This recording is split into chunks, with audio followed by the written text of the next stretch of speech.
Crescimento, desenvolvimento e maturação são termos utilizados para descrever mudanças que ocorrem no corpo, que começam com a concepção e têm continuidade até a vida adulta. O crescimento refere-se ao aumento de tamanho do corpo ou de qualquer uma de suas partes. A altura aumenta rapidamente nos primeiros 2 anos de vida. De fato, a criança atinge cerca de 50% da altura adulta por volta dessa idade. Depois disso, a altura vai aumentando de uma velocidade progressivamente mais lenta ao longo da infância. Assim, ocorre um declínio na velocidade de mudança da altura. Imediatamente antes da puberdade, essa velocidade aumenta significativamente e tal aumento é seguido de um decréscimo exponencial da velocidade até que o indivíduo atinja sua altura média máxima por volta de 16 anos de idade para meninas e 18 para meninos. Ossos, articulações, cartilagens e ligamentos formam o apoio estrutural do corpo humano. Os ossos constituem pontos de inserção para os músculos, protegem tecidos delicados e funcionam como reservatórios para o cálcio e fósforo. Alguns deles estão envolvidos na formação de células sanguíneas. Durante a infância e a adolescência, a densidade mineral óssea, ou só DMO, aumenta significativamente, apresentando em geral picos na segunda década, com subsequente redução durante o restante da vida. Portanto, a adolescência é a primeira janela para o aumento de DMO com nutrição apropriada e o estresse físico no osso durante o exercício de levantamento de peso. Exercícios de salto em meninos e meninas na puberdade demonstrou que um simples exercício de curta duração e de alto impacto promove benefícios a longo prazo.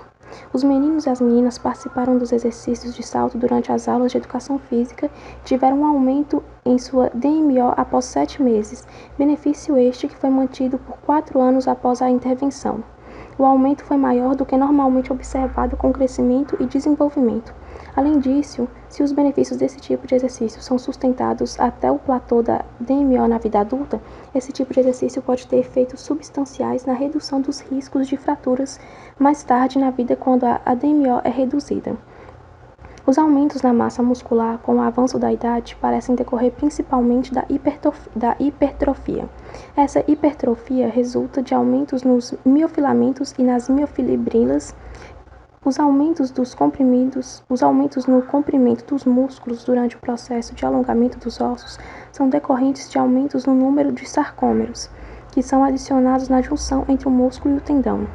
E a massa muscular atinge um pico nas moças por volta dos seus 16 a 20 anos e nos rapazes por volta dos seus 18 a 25 anos, a menos que ocorra algo maior como uma prática de exercício ou alguma dieta. O sistema nervoso, à medida que as crianças crescem, seu sistema nervoso se desenvolve. Elas vão adquirindo mais equilíbrio, agilidade e coordenação. É preciso que a mielinização das fibras nervosas esteja completa para que possam ocorrer reações rápidas e movimentos de habilidade, porque a condução dos impulsos ao longo de uma fibra nervosa é consideravelmente mais lenta quando a mielinização está ausente ou incompleta. A mielinização do córtex cerebral ocorre mais rapidamente durante a infância, mas tem continuidade até bem depois da puberdade. Embora a prática de uma atividade ou habilidade possa melhorar o desempenho ou até certo ponto o desenvolvimento integral dessa atividade ou habilidade dependerá da manutenção da mielinização completa do sistema nervoso. O desenvolvimento da força provavelmente também é influenciado pela mielinização. A função de quase todos os sistemas fisiológicos melhora até que o indivíduo alcance a maturidade completa ou imediatamente antes que isso ocorra. A função cardiovascular passa por mudanças consideráveis à medida que as crianças crescem e envelhecem. Por causa do aumento significativo da potência aeróbia durante o crescimento e desenvolvimento, é preciso considerar essas alterações durante o exercício submáximo e máximo. A pressão arterial de repouso e em níveis submáximos de exercícios é a mais baixa em crianças do que em adultos. Contudo, aumenta progressivamente até alcançar os valores para o adulto nos últimos anos da adolescência. A pressão arterial também está diretamente relacionada ao tamanho do corpo. Em geral, indivíduos maiores possuem um coração maior. A frequência cardíaca é mais elevada nas crianças do que em adultos, mas esse parâmetro diminui linearmente à medida que a criança envelhece. Frequentemente, crianças com menos de 10 anos exibem frequências cardíacas máximas que excedem os 210, enquanto, em média, um homem de 20 anos apresenta frequência cardíaca máxima de aproximadamente 195. Em níveis máximos de exercício, assim como no exercício submáximo, o coração e o volume sanguíneo menores da criança limitam o volume sistólico máximo que ela pode alcançar. Na corrida, por exemplo, uma criança que pesa uns 25 quilos necessita de uma quantidade consideravelmente menor de oxigênio em comparação a um homem que pesa 90 quilos. Porém, a velocidade de consumo de oxigênio por quilograma de peso corporal é aproximadamente a mesma para a criança e para o adulto. A função pulmonar muda significativamente com o crescimento. Todos os volumes pulmonares aumentam até que o indivíduo tenha crescido completamente.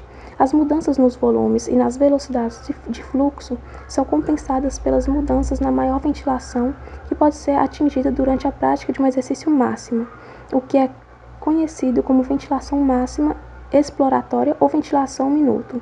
Aumenta até a criança alcançar a maturidade física. Depois decresce à medida que o indivíduo envelhece. Essas mudanças estão associadas ao crescimento do sistema pulmonar, que acompanha os padrões gerais de crescimento da criança. A finalidade das adaptações cardiovasculares e respiratórias que ocorreram em resposta aos níveis variáveis de exercício é acomodar a necessidade que os músculos ativos têm de receber oxigênio. Assim, os aumentos nas funções cardiovasculares e respiratórias que acompanham o processo de crescimento sugerem que a capacidade aeróbia aumente de modo análogo. A capacidade das crianças para realizar atividades anaeróbias é limitada em virtude de sua menor capacidade glicolítica. Isso porque pode ser demonstrado de várias maneiras.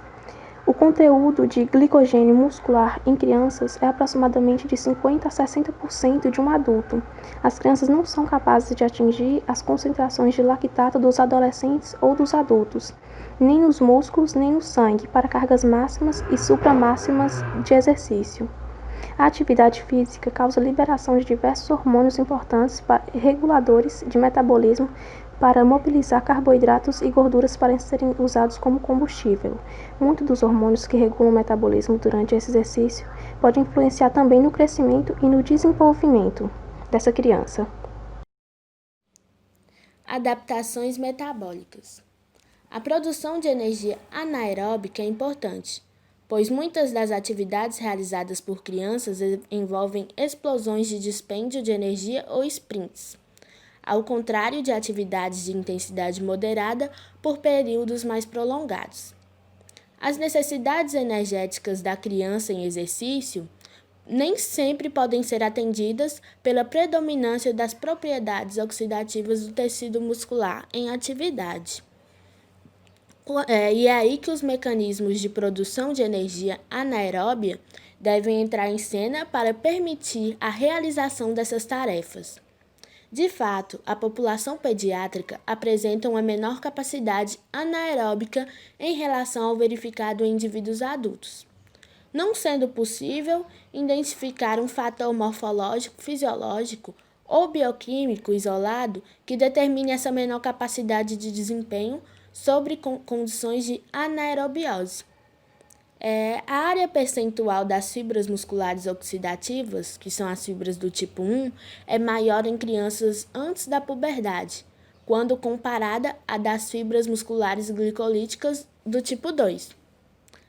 As crianças possuem uma imaturidade glicolíticas. Elas apresentam uma menor taxa de conversão de glicogênio muscular em lactato para refosforilização dos estoques limitados de ATP, durante as atividades de caráter do predomínio tanto aeróbico quanto anaeróbico. Parte da explicação para essa reduzida atividade glicogenolítica muscular relaciona-se à menor liberação de epinefrina, o que pode estar associado a uma baixa atividade nervosa simpática, refletindo uma atenuada ativação da glicogenólise muscular por modificação covalente. O metabolismo aeróbico, também denominado oxidativo, está relacionado diretamente com a capacidade dos tecidos metabolicamente ativos em atender às demandas de ATP do exercício. por meio de reações acopladas do ciclo de Krebs e da cadeia de transporte de elétrons que se processam nas mitocôndrias. Conforme já falado antes, as crianças têm um alto percentual de fibras do tipo 1, sugerindo uma maior capacidade oxidativa periférica em relação às suas contrapartes adultas. As enzimas oxidativas do ciclo de Krebs apresentam uma atividade de catálise exacerbada em crianças, quando comparada aos adultos. Há também uma diferença na razão da fosfotuquinase, isocitrato desidrogenase, entre crianças e adultos, indicando uma maior taxa de oxidação do piruvato por parte da população pediátrica. Olá, eu vou falar sobre as adaptações cardiovasculares, mas antes de falar das adaptações que ocorrem em criança e adolescente, eu vou falar um pouco sobre as adaptações cardiovasculares que ocorrem em indivíduos normais, adultos. As adaptações cardiovasculares ela é dividida em cardíacas e vasculares. Eu vou começar a falar das cardíacas. No corpo, tem momentos em que há necessidade de um maior consumo de oxigênio e também vai ter momentos que precisa de menos consumo de oxigênio. No exercício físico, por exemplo, essa demanda de oxigênio ela é maior nos músculos e vai diminuir em outros tecidos. Porém, isso não pode acontecer de diminuir no sistema nervoso, o seu volume sanguíneo. A primeira adaptação cardiovascular é justamente essa, que é de retirar oxigênio de um tecido para outro que está mais precisando, para aumentar o volume sanguíneo. O sistema nervoso central que faz essa alteração com a ajuda do sistema cardiovascular.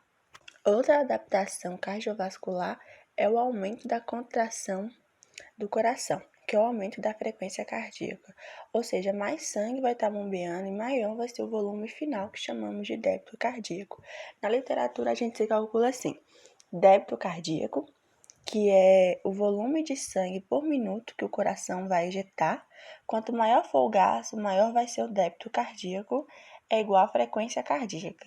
A frequência cardíaca é a frequência que o coração contrai a cada minuto, ou seja, a contração por minuto, vezes o volume sistólico. O volume sistólico do coração é o volume de sangue que ejeta a cada sístole, ou seja, a cada contração.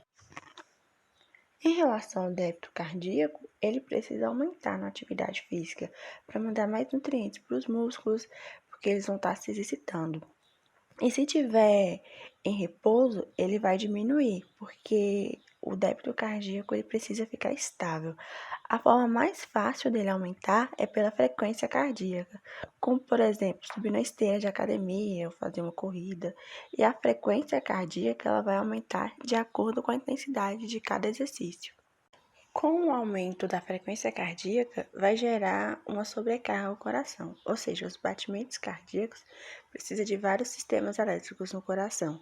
E com o aumento de 60 batimentos por minuto em repouso e vai para 120, 140 numa atividade física, significa que a cada segundo eu tive 2 ou 3 eventos e vai chegar no momento que o coração atinge o seu limite, que é o que chamamos de frequência cardíaca máxima. Tem uma fórmula que é 120 menos a idade que descobrimos essa frequência cardíaca máxima, mas isso vai depender muito de cada indivíduo e não vai se aplicar a todos. O ideal é não trabalhar em frequência máxima. Para regular essa frequência cardíaca, o ideal é fazer atividade física em torno de 3 a 4 vezes por semana, porque vai ter um fortalecimento do coração, vai aumentar o volume sistólico, e como aumentou esse volume sistólico, o coração não vai precisar aumentar a frequência cardíaca e ter uma menor sobrecarga do músculo do coração. Agora eu vou falar sobre as adaptações vasculares. Com o aumento do volume sistólico, consequentemente vai ter o aumento da pressão arterial, porque toda vez que eu aumento o débito cardíaco, vai ter aumento da pressão. No epitélio vascular é revestido por receptores, que são os vasos receptores, que são os primeiros que notam a variação da pressão arterial e eles estão sensíveis a esta variação. E quanto mais aumenta o volume sanguíneo, mais vai aumentar a pressão arterial. Por isso é preciso aumentar o diâmetro dos vasos sanguíneos. Os vasos receptores, eles percebem esse aumento e vão mandar essa informação para o sistema nervoso central. E a resposta vai ser uma inibição do sistema nervoso autônomo simpático, que gera uma dilatação, que é o aumento dos vasos sanguíneos, que regula um pouco mais a pressão. Quando termina a atividade física, a frequência cardíaca diminui e, consequentemente, a pressão arterial também vai diminuir. Os vasos receptores, com a ajuda do sistema nervoso, ajustam o diâmetro dos vasos, fazendo com que eles voltem ao normal. Sobre as adaptações cardiovasculares que ocorrem em crianças, a gente precisa entender que essas adaptações vão ser diferentes, porque as crianças elas não são um mini adulto, então suas alterações vão ser diferentes se comparado a um adulto. A pressão arterial, por exemplo, é relacionada ao tamanho do corpo e do coração. Então, as crianças e adolescentes geralmente vão ter a pressão arterial menor devido ao seu tamanho. E isso vai acontecer tanto em repouso quanto em um exercício submáximo. Além disso, devido ao tamanho do coração, o volume sistólico, que é o volume de sangue que ejeta a cada sístole, ele vai ser menor em crianças, seja em repouso ou também na atividade física. Mas isso vai mudar à medida com que a criança vai crescendo até se tornar um adulto.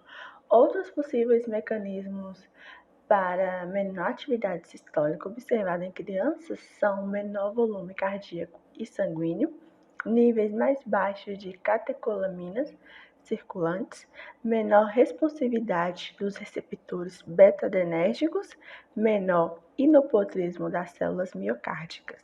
A frequência cardíaca em crianças é maior, mas ela vai diminuindo à medida que a criança vai se desenvolvendo. Em jovens atletas, apresentam semelhantes padrões de aumento linear aos adultos, porém crianças possuem os maiores valores de frequência cardíaca. Quanto mais jovem a criança, menor vai ser a sua capacidade de dissipar o calor corporal, que é a termorregulação, devido aos mecanismos de sudorese não ter desenvolvido completamente, perdendo muito calor para as vias de convecção e radiação. Dessa forma, ocorre um aumento do fluxo sanguíneo para a pele com a ajuda do volume sanguíneo central, que colabora para a maior frequência cardíaca. Em relação ao débito cardíaco, que é o volume de sangue por minuto que entra no coração, em repouso geralmente vai ser menor nas crianças, dependendo do seu estágio de desenvolvimento. A pressão arterial PA sistêmica, que é a força exercida pelo sangue contra as paredes arteriais, é diretamente proporcional ao débito cardíaco. As crianças vão ter valores menores de pressão em repouso, que vai aumentando de acordo com o crescimento. Como resposta normal da pressão ao exercício máximo até a exaustão, a pressão sistólica se eleva e a diastólica diminui em resposta ao exercício, mas os maiores aumentos da pressão arterial sistólica acontecem em meninos após a puberdade. Fatores como idade, estatura e massa corporal interferem diretamente na resposta. Com relação à PA diastólica, tem relação apenas com a idade. Respostas fisiológicas ao exercício agudo. A função de quase todos os sistemas fisiológicos melhora até que o indivíduo alcance a maturidade completa ou imediatamente antes que isso ocorra. Após essa fase, a função fisiológica se estabiliza em um pico por determinado tempo antes de começar a declinar com o avanço da idade. As mudanças que ocorrem em crianças e adolescentes e que acompanham o crescimento e o desenvolvimento são a força, funções cardiovascular e respiratória, função metabólica, incluindo a capacidade aeróbia e economia da corrida e a capacidade anaeróbia. A força aumenta com o aumento da massa muscular ao longo do tempo. Geralmente, o pico de força é atingido por volta dos 20 anos nas mulheres e entre os 20 e 30 anos de idade nos homens. As mudanças hormonais que acompanham a puberdade levam a aumentos significativos na força em meninos durante a puberdade. Em função do aumento na massa muscular, a extensão do desenvolvimento e a capacidade de desempenho do músculo depende da manutenção relativa do sistema nervoso. Uma criança não consegue atingir níveis elevados de força, potência e habilidade sem antes alcançar a maturidade nervosa. A mielinização de muitos nervos motores fica incompleta até a maturidade sexual. Assim, antes desta fase, o controle nervoso da função muscular fica limitado. A função cardiovascular passa por mudanças consideráveis à medida que as crianças crescem e envelhecem. Por causa do aumento significativo na potência aeróbia durante o crescimento e desenvolvimento, é preciso considerar essas alterações durante o exercício submáximo e máximo. A função metabólica e o uso de substratos, tanto em repouso como durante o exercício, também mudam com o crescimento da criança e do adolescente, como se poderia esperar das mudanças revisadas na massa muscular, na força e na função cardiorrespiratórias. Com a capacidade aeróbia, a finalidade das adaptações cardiovasculares e respiratórias que ocorrem em resposta aos níveis variáveis de exercício é acomodar a necessidade que os músculos ativos têm de receber oxigênio. Assim, os aumentos nas funções cardiovascular e respiratória que acompanham o processo de crescimento sugerem que a capacidade aeróbia aumenta de modo análogo. Com a capacidade anaeróbia, a capacidade das crianças para realizar atividades anaeróbias é limitada em virtude de sua menor capacidade glicolítica. Isso pode ser demonstrado de várias maneiras. O conteúdo de glicogênio muscular em crianças é de aproximadamente 50 a 60 o de um adulto. As crianças não são capazes de atingir as concentrações de lactato dos adolescentes ou adultos, nem no músculo nem no sangue, para as cargas máximas e supramáximas dos exercícios. Os principais efeitos fisiológicos e metabólicos proporcionados pelo exercício físico, tanto quanto agudo quanto crônico, de uma maneira geral são aumento da massa muscular esquelética, ganho de força, diminuição dos estoques de gordura, aumento do gasto calórico, aumento da taxa metabólica de repouso, aumento da tolerância ao uso da glicose como substrato energético, melhoria da sensibilidade insulínica, diminuição do estado inflamatório, entre outros. Um estilo de vida ativo em adultos está associado a uma redução de incidência de várias doenças crônico-degenerativas, bem como uma redução da mortalidade cardiovascular em geral. Em crianças e adolescentes, o maior nível de atividade física contribui para melhorar o perfil lipídico e metabólico e reduzir a prevalência de obesidade. Ainda é mais provável que uma criança fisicamente ativa se torne um adulto também ativo, em consequência, do ponto de vista de saúde pública e medicina preventiva. Promover a atividade física na infância e na adolescência significa estabelecer uma base sólida para a redução da prevalência do sedentarismo na idade adulta, contribuindo dessa forma para uma melhor qualidade de vida. Nesse contexto, ressaltamos que a atividade física é qualquer movimento como resultado de contração muscular esquelética que aumenta o gasto energético acima do repouso e não necessariamente a prática desportiva. Recomendações a crianças e adolescentes. Acima de 5 anos e adolescentes até 17 anos precisam de pelo menos 60 minutos de atividades físicas diárias de intensidade moderada a vigorosa. Para essa faixa etária, além das brincadeiras, há necessidade de incluir educação física, modalidades esportivas e exercícios organizados contra resistência e de sobrecarga óssea durante pelo menos 3 dias da semana. Mas é preciso atenção. As atividades vigorosas devem ser indicadas para evitar excessos, já que crianças na fase da puberdade possuem imaturidade musculoesquelética. A gama de atividades que as crianças e adolescentes podem realizar, elas variam muito. Se a criança for praticar os exercícios todos os dias, são recomendadas atividades e exercícios aeróbicos moderados que incluam corridas, rápidas caminhadas, natação, dança e ciclismo. Se a criança for praticar os exercícios 3 dias na semana, são recomendadas atividades aeróbicas com intensidades mais vigorosas, exercícios de fortalecimento muscular e ósseo.